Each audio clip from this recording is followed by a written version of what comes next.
It had been a day of cottage fun. Katie found out that even spiders have babies. Orbie learned that the sun goes down on one side of the cottage and comes up on the other side. And they both discovered one day's bud is another day's flower. Dad had just finished picking up a few sharp rocks from the beach area. He was heaving them with all of his might way out into the lake. Out there, they couldn't hurt anybody's feet. He brushed the sand off his hands as Katie and Orbie came over with the treasure. It was a clamshell. Dad explained that a clam lived on the bottom of the lake and opened and closed its shell to swim. He told them that in the ocean, clams were bigger, and they also had cousins called oysters. People love to eat oysters. Katie and Orbie made squidgy faces at the thought. Dad said there was something else interesting about oysters. He said that the bottom of the ocean was often sandy, and sometimes sand would get inside the oyster shell. The sand would feel so scratchy that to protect itself, the oyster built a sort of coating around the grain of sand. When people caught the oysters to eat, they found a surprise inside, a little pale-colored bead called a pearl. People used these beads to make beautiful jewelry. The oyster's irritation was now man's treasure. Well, Katie and Orbie thought this was fascinating. And as Dad set out his lawn chair to watch them play on the beach, an idea was brewing inside Katie and Orbie. Katie raced into the cottage and grabbed her pop beads and a filmy piece of costume gauze to wear. Orbie raced down to the boathouse for his fishing net. In minutes, they were ready to start. Katie told Orbie she was a water sprite as she scattered her beads around the sand. Seeing as how she was a creature of the ocean, the oysters were her friends. The pearls were annoying the oysters, so she was collecting them and stringing them together.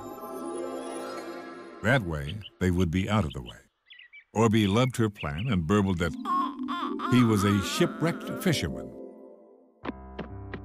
As the game began, Orbie waded into the water, fishing net, water wings and all. And Dad and Katie laughed as he hauled himself out of the shallow water and threw himself on the shore, huffing and puffing. Orbie just loved to act.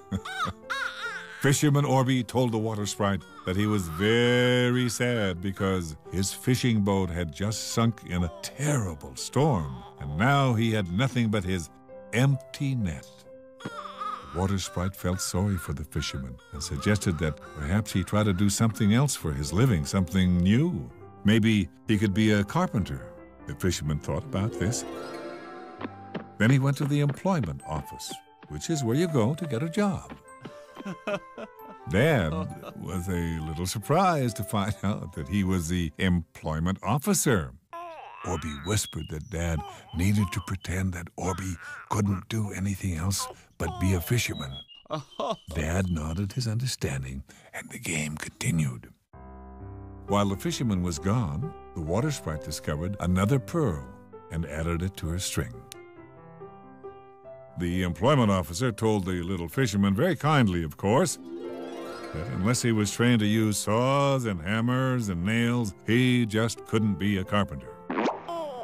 Well, the fisherman was pretend disappointed at the news and went back to the beach to think of a new plan. Back at the beach, Orbie sat beside the water sprite and explained his troubles. The water sprite, who had just added another pearl to his string, told the fisherman that maybe he should think of something else. I have to say, the little fisherman loved fishing the most and couldn't think of another thing to do.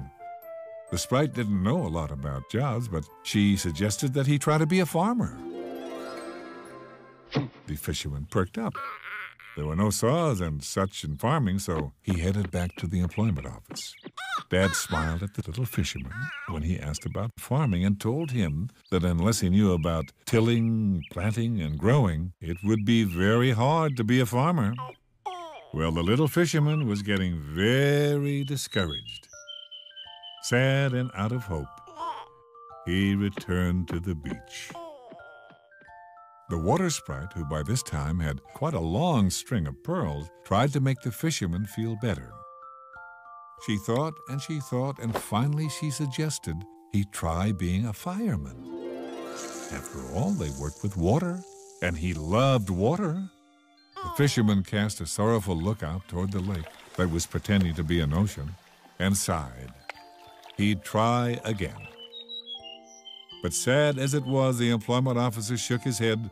Firemen were highly trained in dealing with dangerous things, and unless he knew how to do that, there was very little chance. While the fisherman was gone, the Sprite decided to take a break from picking up pearls and lay the string of them down on the beach. Orbie dragged himself back to the beach and threw himself down. There was no hope. Katie and Dad chuckled. In the middle of this very dramatic, sad moment, he discovered he was lying on something bumpy. When he got up, he looked and he discovered the water sprite's pearls. The fisherman looked at them in surprise. The water sprite apologized for the lumpy, bumpy pearls. She had just put them there for a minute.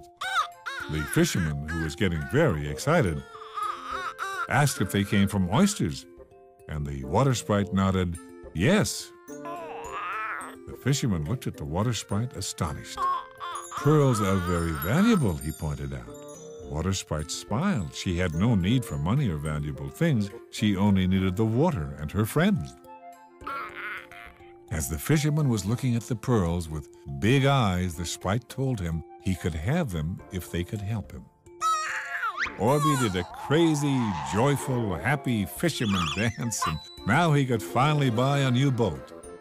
Katie announced that from that day on, the Water Sprite and the fisherman were great friends. He always relieved her of the nasty pearls, and she was glad to be rid of them. Then Orbie grabbed Katie up in his dance of celebration. Water splashed all over the place, but mostly on the employment officer, who leapt up and joined the fun. Katie and Orbie loved that the pearls got recycled into something precious. And I'm sure that you do too. After all, everything on earth has a value, especially you.